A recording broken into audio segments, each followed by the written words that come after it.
Thank you for subscribing to our channel. Today is Friday, May 21, 2021. Fox report. Man pleads not guilty to torching historic California church. A man with a history of arson-related arrests pleaded not guilty Thursday to setting a fire that caused millions of dollars in damage to a historic Southern California Roman Catholic mission.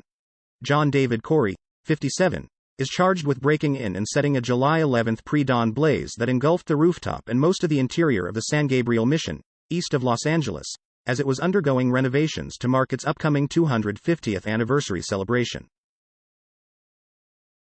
Deutsche Welle report. Nigeria.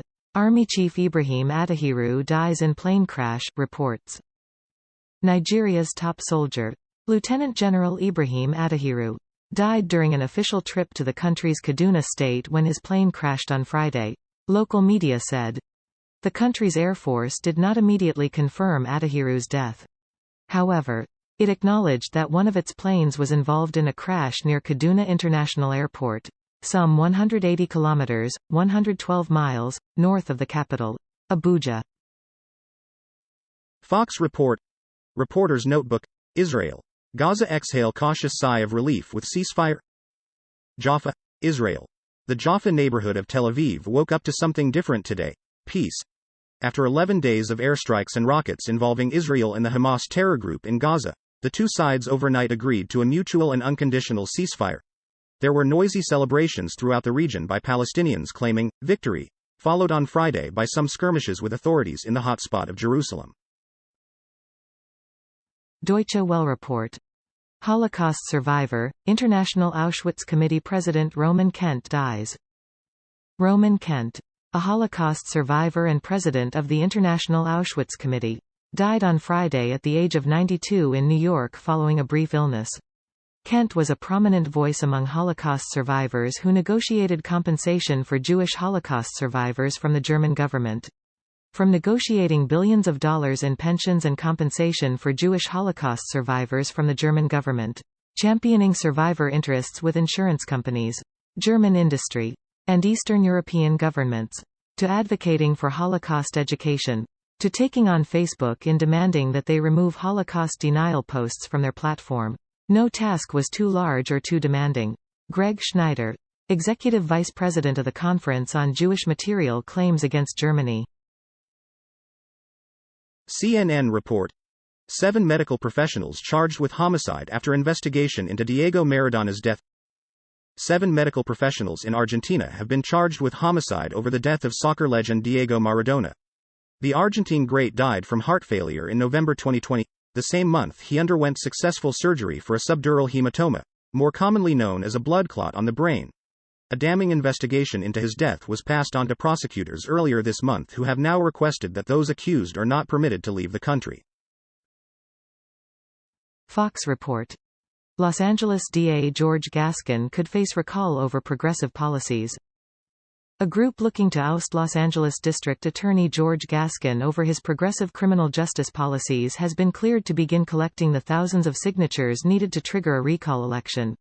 The Los Angeles County Registrar approved the petition drive by the Recall George Gaskin campaign, which must collect roughly 579,062 valid signatures, 10% of county voters, by October. Deutsche Welle report. Coronavirus.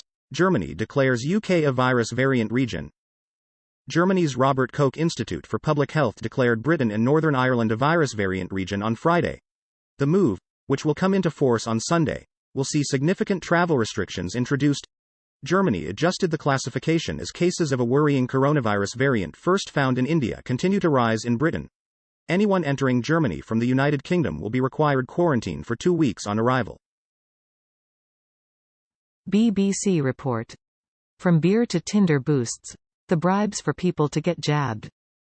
To tackle vaccine hesitancy, companies as well as local and government officials in different countries are dreaming up eye-catching schemes to attract those unsure about getting jabbed to come forward. Officials across the U.S., which is trying to give 70% of adults at least one shot of the vaccine by the 4th of July, have various handouts to encourage people to get vaccinated. The latest government scheme will allow dating app users who have been vaccinated to get a vaccination badge, and special benefits on their profile. Al Jazeera report. Ethiopia convicts soldiers of crimes against civilians in Tigray. Ethiopia's military prosecutors have convicted 3 soldiers of rape and pressed charges against 28 others suspected of killing civilians in the ongoing conflict in the northern Tigray region, the Attorney General's office announced. In addition, 25 other soldiers are charged with rape and other forms of sexual violence, according to a statement on Friday. The 6-month-old Tigray conflict is blamed for the deaths of thousands of people and for atrocities including rape, extrajudicial killings, and forced evictions, according to local authorities and aid groups. BBC report. France's 18-year-olds given €300 culture pass. Some 800,000 teenagers a year can now look forward to downloading an app and getting €300, £260. $365. The pass can be used for tickets to the cinema, museum and theater, or to buy books, art materials, dance courses and instruments, or an online subscription. Cinemas and museums reopened this week, but the pass is not linked to recovery from the COVID pandemic. Emmanuel Macron, who made the culture pass one of the promises of his 2017 presidential campaign, announced the move in a 30-second TikTok and Instagram video. CNN report. Millions of mice are swarming Australian towns. Now there's a plan to end the plague with poison. The only good mouse is a dead mouse, Australia's Deputy Prime Minister declared this week, as New South Wales stepped up its war on mice with a plan to poison the plague infesting large parts of the state. For months, mice have ravaged fields and infested homes in eastern Australia, from the Victoria border in the south all the way to the country's northern state of Queensland, causing millions of dollars of damage to crops and machinery. Al Jazeera report. ChineseAmerican group sues Trump for calling COVID China virus. Former United States President Donald Trump is being sued by a Chinese-American civil rights group over his use of the terms Chinese virus, Wuhan virus, and Kung flu virus during the coronavirus pandemic. According to court documents, PDF, posted online, the Chinese-American Civil Rights Coalition, a nonprofit organization based in New York, filed the lawsuit against Trump on Thursday. According to the suit, Trump's statements during speeches and his postings on social media during the pandemic caused Chinese and Asian Americans emotional distress, and led to an uptick in racially motivated violence against these communities across the country. Al Jazeera report. Why people leaving Cuba can no longer exchange local bills. People leaving Cuba can no longer change their local bills back into dollars, euros or other hard currency at the official exchange rate under a new policy announced this week. The government closed the airport departure lounge exchange booths that had allowed travelers to change up to $300 at the official rate of 24 Cuban pesos to the dollar, about double the black market rate inside the country. CNN report.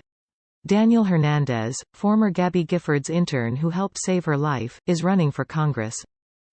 The intern who helped save former U.S. Rep. Gabriel, Gabby Giffords in the minutes after she was critically wounded in a 2011 shooting is running to represent her old Arizona district in Congress. Arizona Democratic State Rep. Daniel Hernandez announced his bid Thursday to represent Arizona's 2nd congressional district. Hernandez joins a growing competitive Democratic primary set for August 2022 that includes fellow Statehouse Rep. BBC report. El Salvador. Remains of 24 people found in ex-policeman's garden. The graves may hold up to 40 bodies, most of them thought to be women or girls, officials say. Exhuming all the bodies could take another month. Police believe that the discovery reveals a secret murder ring operating over a decade. El Salvador has one of Latin America's highest rates for femicide, the murder of a woman because of her gender. Hugo Ernesto Osorio Chavez, 51, was detained in Chalchuapa this month for killing a 57-year-old woman and her 26-year-old daughter. CNN report. Fisker plans to make the first all-electric popemobile. Fisker is set to develop the first all-electric popemobile based on its new Ocean SUV. The co-founders of the American electric car-making startup, Henrik Fisker and Geeta Gupta Fisker, had a private audience with Pope Francis on Thursday to show off the new design. The duo presented the Vatican with a concept of a modified Fisker Ocean, A sleek modern SUV with an all-glass cupola, giving crowds the best chance of seeing the pontiff. Thank you for watching 5 p.m. recap. To be notified, you can subscribe our channel and activate the bell.